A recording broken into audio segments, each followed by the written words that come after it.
په دې 15 حالاتو کې چېرته هم خاموشه کېږئ مو. کله د 2 کسانو جګړه وي نو تاسو ورته ودرېږئ مو، دا ستا د بېوقوفۍ بېوقوفه خلکو ته معلومیږي، نو چېرته هم په دې وخت کې خاموشه کېږئ مو. نمبر دویم، څوک د حق خبره کوي که نه، د حق خبره کوي نو تاسو د هغه سره ودرېږئ، او څوک چې په ناحقه وي د هغه سره مقابله کوئ.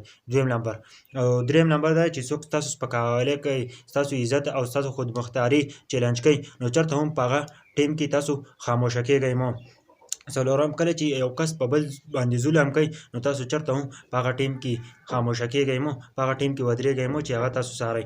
او نمبر پنځم، چې کله ستاسو د دین او د نبي په خبره راځي څوک یې توهین کوي نو د هغه کې خاموشه کېږئ مو. دې 15 خبرو کې چېرته هم خاموشه